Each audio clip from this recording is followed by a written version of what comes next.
وَلْتَكُن مِّنكُمْ أُمَّةٌ يَدْعُونَ إِلَى الْخَيْرِ وَيَأْمُرُونَ بِالْمَعْرُوفِ وَيَنْهَوْنَ عَنِ الْمُنكَرِ وَأُولَئِكَ هُمُ الْمُفْلِحُونَ.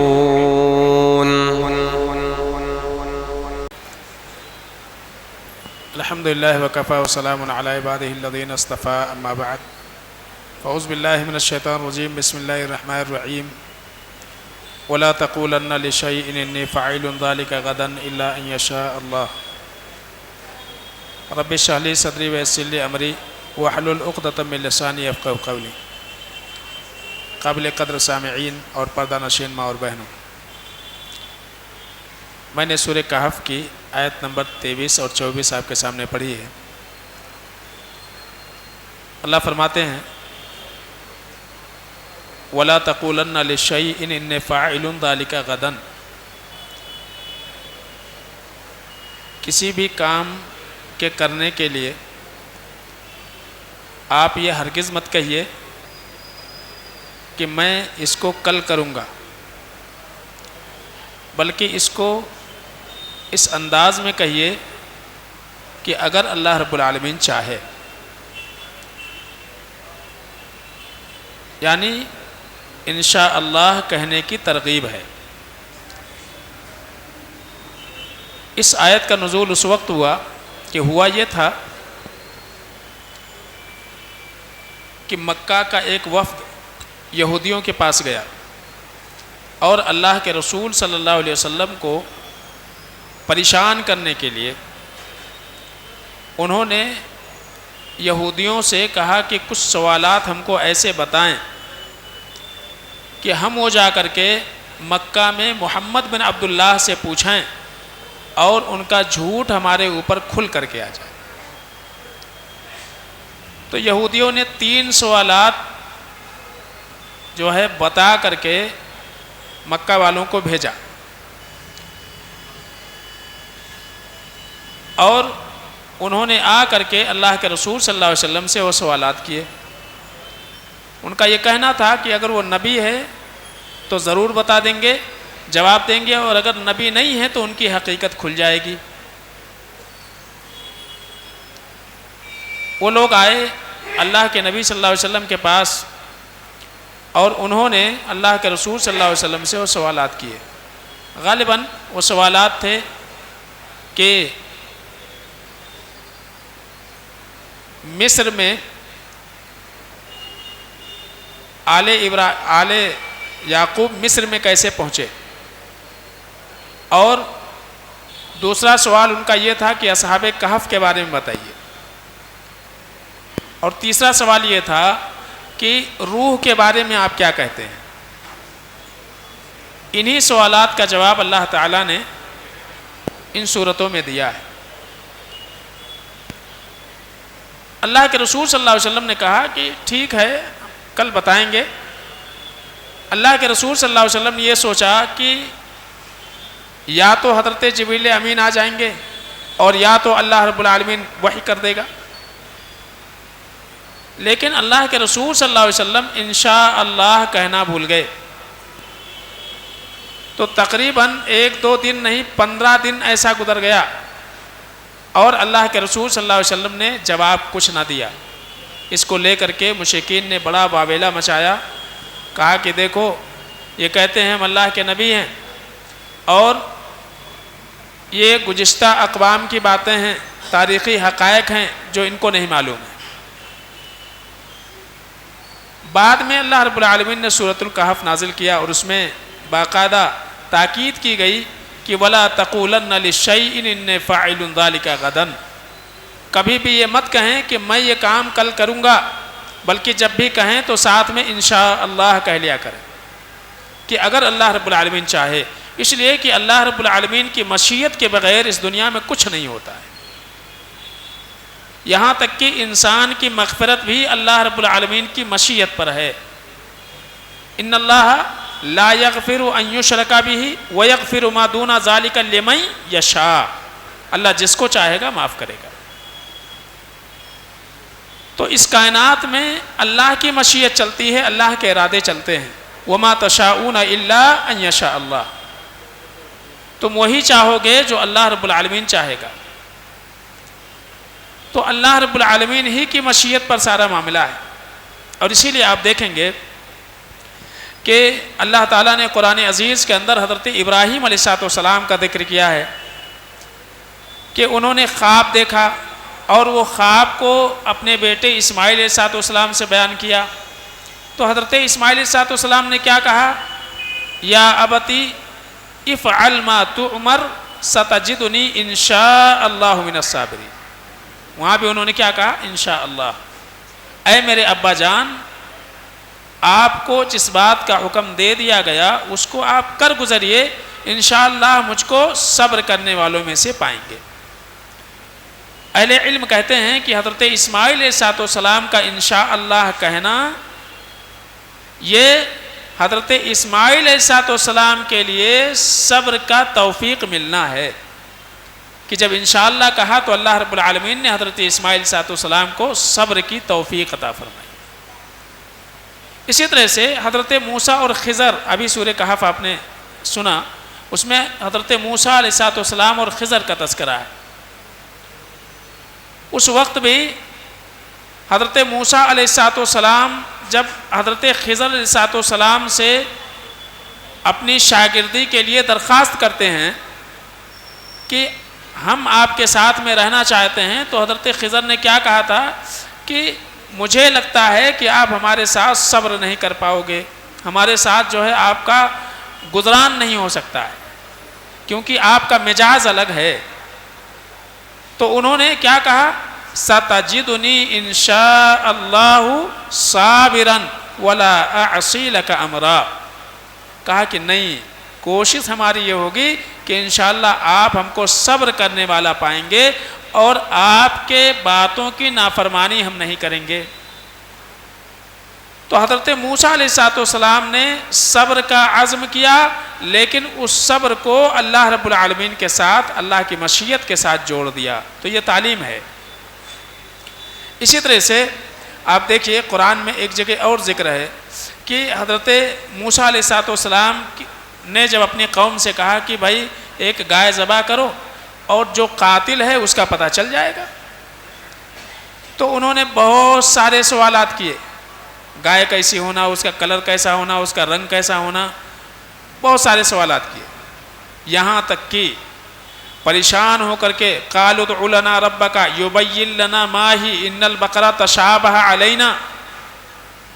کہا کہ اے موسیٰ علیہ السلام، اللہ رب العالمین سے آپ پوچھئے کہ ذرا گائے کے کچھ اور اوصاف بیان کریں، اس لیے کہ ہمارے لیے معاملہ خلط ملط ہو چکا ہے، کون سی لائیں سمجھ میں بات نہیں آ رہی ہے. تو وَإِنَّا إِن شَاءَ اللَّهُ لَمُهْتَدُونَ، آپ خالی پوچھئے، تھوڑی سی اور وضاحت کی ضرورت ہے، انشاءاللہ ہم پا لیں گے جیسا آپ چاہتے ہیں. تو یہاں بھی انہوں نے کیا کہا؟ انشاءاللہ. اللہ کے رسول صلی اللہ علیہ وسلم کے تعلق سے اللہ تعالیٰ نے قرآن میں ایک جگہ ذکر کیا ہے. صلح حدیبیہ کے موقع پر سن 6 ہجری میں اللہ کے رسول صلی اللہ علیہ وسلم نے خواب دیکھا کہ آپ مکہ کو عمرہ کو جا رہے ہیں. اس خواب کو جب صحابہ کے سامنے بیان کیا، بہت سارے صحابہ تیار ہو گئے آپ کے ساتھ. اس خواب میں کہیں اس بات کا ذکر نہیں تھا کہ کس سال اللہ رب العالمین توفیق دے گا، لیکن وہ خواب جب آپ صلی اللہ علیہ وسلم نے بیان کیا، بہت سارے صحابہ تیار ہوئے. نبی کی معیت میں عمرے کا موقع مل رہا ہے، تو تقریباً 1500 صحابہ تیار ہوئے، لیکن حدیبیہ کے مقام پر روک لیا گیا. تو اللہ نے اس موقع پر کہا ستدخلن المسجد الحرام انشاء اللہ آمنین، کہ یقیناً تم مسجد حرام میں داخل ہو گئے اگر اللہ رب العالمین چاہے گا امن کے ساتھ. تو ایسے کئی مقام پر حضرت یوسف علیہ السلام کا تذکرہ اللہ نے قرآن میں کیا ہے. وہاں بھی حضرت یوسف علیہ السلام کے والدین جب آ جاتے ہیں اور ان کو اپنے پاس بٹھاتے ہیں تو اپنے کنبہ کے لوگوں کو کہتے ہیں کہ ادخلوا المصر، مصر میں داخل ہو جاؤ اور انشاءاللہ اب تمہیں کیا رہے گا؟ امن رہے گا. وہاں بھی اس کا تذکرہ ہے انشاءاللہ کا. تو بہرحال کہنے کا مقصد یہ ہے کہ ہمیں اس میں یہ ہدایت دی جا رہی ہے کہ جب بھی ہم کسی کام کے کرنے کا ارادہ کریں تو کیا کہیں؟ انشاءاللہ، اگر اللہ رب العالمین چاہے گا۔ جب انشاءاللہ ہم کہتے ہیں، اس میں دو باتیں خاص طور سے قابل توجہ ہیں، اس کو ذہن میں رکھیں۔ پہلی چیز تو یہ کہ جب ہم انشاءاللہ کہتے ہیں تو گویا کہ انشاءاللہ پڑھنے والا، کہنے والا انسان اس بات کا اعتراف کرتا ہے کہ کوشش کرنا ہمارا کام ہے اور اس کام کو مکمل کرنا کس کا کام ہے؟ اللہ کا کام۔ تو ہم گویا کہ اللہ رب العالمین کے سامنے اپنی عاجزی کا اعتراف کرتے ہیں اور ساتھ ساتھ میں اللہ رب العالمین کی قدرت اور اللہ رب العالمین کی طاقت کا اعتراف کرتے ہیں۔ تو انشاءاللہ میں ایک چیز تو یہ شامل ہے، اور دوسرا انشاءاللہ کہنے والا شخص گویا کہ اللہ کو گواہ بنا کر کے یہ کہتا ہے کہ میں انشاءاللہ یہ کام کروں گا، یعنی اللہ کو کیا ہو رہا ہے؟ آپ گواہ بنا رہے ہیں کہ ہر ممکن کوشش کروں گا۔ یہ دو معنی پائے جاتے ہیں۔ ایک تو یہ کہ ہم یہ عقیدہ رکھتے ہیں کہ بغیر اللہ کی مشیت کے کچھ نہیں ہوگا، لیکن کوشش ہم کریں گے، اس کوشش کو کامیاب اللہ کرے گا۔ نمبر دو، جب ہم کسی سے انشاءاللہ کہہ کر کسی کام کا وعدہ کرتے ہیں تو گویا کہ ہم اللہ کو گواہ بنا لیتے ہیں، کہ ہم اللہ کو گواہ بنا کر کے کہتے ہیں کہ یہ کام کرنے کی ہم کوشش کریں گے۔ لیکن آج سب سے بڑا مسئلہ یہ ہے کہ مسلمانوں نے لفظ انشاءاللہ کو کلمہ تعلیق بنا لیا ہے۔ تعلیق کا مطلب ہوتا ہے کسی چیز کو لٹکا کے رکھنا، سمجھ رہے نا، کسی وعدے کو معلق کر کے رکھنا۔ یہ چیز جو ہے ہم نے اس کو بنا لیا ہے۔ یعنی ایک آدمی جو ہے جب انشاءاللہ کہتا ہے تو بعض لوگ وعدہ کرتے ہوئے یہ دل میں بات جانتے ہیں کہ وعدہ پورا نہیں ہوگا، یہ وعدہ پورا نہیں ہوگا، اس لیے کیا کہہ لو؟ انشاءاللہ کہہ لو، ٹھیک ہے؟ کتنے لوگ ایسے ہیں جو کسی سے وعدہ کرتے ہیں کہ بھائی آپ کا کام ہو جائے گا، انشاءاللہ ہو جائے گا، ان کو معلوم ہوتا ہے اس انشاءاللہ کے پیچھے کیا مقصد ہے، اور جب سامنے والا اس کام کا مطالبہ کرتا ہے تو کیا کہتے ہیں؟ ہم نے بولے تھے نا انشاءاللہ، جب اللہ کی مرضی ہوئی نہیں تو ہم کیسے کر دیں؟ تو یہ جو معنی ہے انتہائی غلط ہے۔ میں نے کہا یہ دو معنی خاص طور سے اپنے ذہن میں رکھیں۔ ایک تو یہ ہے کہ جب انشاءاللہ ہم کہتے ہیں تو اس کا معنی کیا ہوتا؟ ہم اپنی عاجزی کا اعتراف کرتے ہیں، اور ہم یہ کہتے ہیں کہ کوشش ہم کریں گے۔ کوشش کو کامیاب کون کرے گا؟ اللہ تعالیٰ۔ اور دوسرا کیا ہے؟ اللہ کو گواہ بنا رہے ہیں کہ ہم ضرور کوشش کریں گے، ٹھیک ہے؟ لیکن ہمارا پہلے سے انشاءاللہ کہنے کے پیچھے ہمارا کیا مقصد ہوتا ہے؟ کرنا نہیں اپنے کو، اس لیے کہ ہم نے تو کیا بول دیے؟ انشاءاللہ بول دیے، تو اللہ نے چاہا نہیں تو ہم کیسے کر سکتے ہیں؟ تو یہ کیا ہے؟ یہ اللہ رب العالمین کی ذات پر بہت بڑا بہتان ہے۔ یعنی آپ سوچئے کہ اللہ رب العالمین کو گواہ بنا کر کے اور آپ کی نیت اس کام کے لیے کوشش کرنا نہیں ہے، نہ ہی اس کام کو پورا کرنا ہے، تو یہ یقیناً اللہ رب العالمین کے ساتھ مذاق ہے، اللہ کے ساتھ مذاق ہے۔ تو لفظ انشاءاللہ یہ وعدہ خلافی کے لیے نہیں ہے، اور لفظ انشاءاللہ کسی کام کو معلق کرنے کے لیے نہیں ہے، بلکہ لفظ انشاءاللہ جب کہتے ہیں تو گویا کہ آپ جو وعدہ کر، ایک مومن جو ہے انشاءاللہ نہ کہے، وعدہ کرے، تو ایک مومن کو کیا ہونا چاہیے؟ وعدے کا پابند ہونا چاہیے، وعدے کا پابند ہونا چاہیے۔ تو آپ نے تو وعدہ کر لیا تو آپ کو پابندی کرنی ہے، کوشش کرنی ہے ہر ممکن۔ ہاں ممکن ہے کہ تمام تر کوششوں کے باوجود ہو سکتا ہے نہ ہو جائے، تو یہ الگ مسئلہ ہے، لیکن ہم یہ کہتے ہیں کہ انشاءاللہ بول لو، دیکھیں گے بعد میں۔ جیسے آج کہنے والے بہت سارے بھائی کہتے ہیں انشاءاللہ تو بولو، تو زبردستی سے انشاءاللہ بلواتے ہیں، بعد میں یہ فیصلہ کریں گے 4 مہینہ یا سال بھر، لیکن ابھی انشاءاللہ تو بولو، تو انشاءاللہ بلواتے ہیں، سمجھ رہے نا، انشاءاللہ بلوا لیتے ہیں۔ تو یہ جو چیزیں ہیں انتہائی غلط ہیں۔ آپ دیکھیے حضرت سلیمان علیہ السلام کے تعلق سے اللہ کے نبی علیہ وسلم نے، صحیح بخاری میں ایک روایت موجود ہے، صحیح مسلم میں بھی ہے، کہ تقریباً بعض روایتوں کے مطابق حضرت سلیمان علیہ السلام کے 100 بیویاں تھیں، بعض میں کہیں 72 ہے، کہیں 90 ہے، تذکرہ ہے کہ اتنی بیویاں تھیں۔ ایک دن حضرت سلیمان علیہ السلام نے یہ ارادہ کیا، کہا کہ آج رات میں ساری بیویوں کے پاس جاؤں گا، اپنی ضرورت پوری کروں گا، اور اس کے پیچھے ہمارا مقصد یہ ہے کہ اس سے جو اولاد ہوگی وہ اولاد پوری کی پوری کیا ہوں گی؟ اللہ رب العالمین کے راستے میں جہاد کرنے والی ہوں گی، مجاہد ہوں گی۔ لیکن انشاءاللہ نہیں بولے، تو انہوں نے اپنے اعتبار سے تو کوشش کیا، لیکن کسی بیوی سے بچہ نہیں ہوا سوائے ایک کے، اور وہ جو بچہ پیدا ہوا وہ بھی نامکمل۔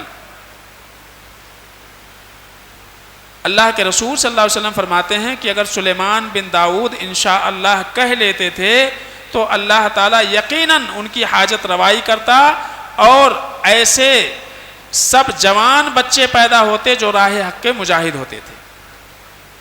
تو پتہ یہ چلا کہ انشاءاللہ یہ برکت کا کلمہ ہے، برکت کا کلمہ ہے، یہ برکت کے لیے کہا جاتا ہے، اور اللہ کا حکم ہے، بلکہ ہمارا ایمان اور عقیدہ اس سے جڑا ہوا ہے۔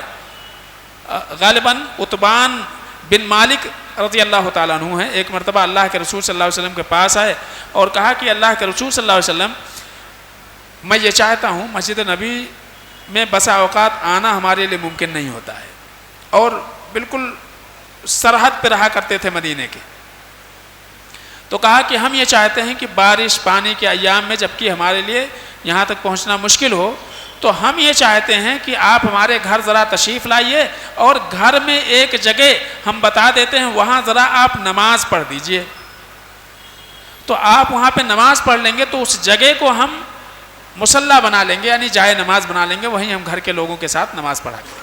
برکت کے خاطر اس طرح سے کہ اللہ کے رسول صلی اللہ علیہ وسلم ہمارے گھر پہ بھی آ جائیں، آپ کے مہمان نوازی کا موقع بھی مل جائے، اور اس طرح سے خیر کے کام کا آغاز بھی ہو جائے۔ تو اللہ کے رسول صلی اللہ علیہ وسلم نے کہا کہ انشاءاللہ میں ضرور آؤں گا، اور میں ضرور کل آ کر کے یہ کام کروں گا جو تم نے کہا ہے۔ امام نووی رحمۃ اللہ علیہ اس حدیث کی جب شرح کرتے ہیں تو کہتے ہیں کہ ایک مسلمان کے لیے مستحب ہے کہ جب بھی وہ کل پر کوئی بات ٹالے تو اس کے ساتھ میں ضرور انشاءاللہ کہہ لے، اس لیے کہ کلمہ انشاءاللہ یہ برکت کا سبب ہے اور توفیق کا سبب بنتا ہے کہ اللہ رب العالمین کیا کرتا ہے، اس کے ذریعے سے بندے کو توفیق دیتا ہے۔ لیکن کیا ہونا چاہیے؟ نیت بھی ہماری خالص ہونا چاہیے۔ جھوٹا انشاءاللہ اور سچا انشاءاللہ کچھ نہیں ہوتا، سمجھ رہے نا؟ انشاءاللہ بول کر کے اور دل کسی کوئی بات کو ٹالنا مقصود ہو تو یہ آپ بولیے ہی مت، آپ ارادہ مت کیجئے، آپ کہیے بھی مت، اس لیے کہ انشاءاللہ میں آپ اللہ کو گواہ بنا رہے ہیں کہ ہم یہ کام کریں گے، اس کے لیے کوشش کرنا چاہیے۔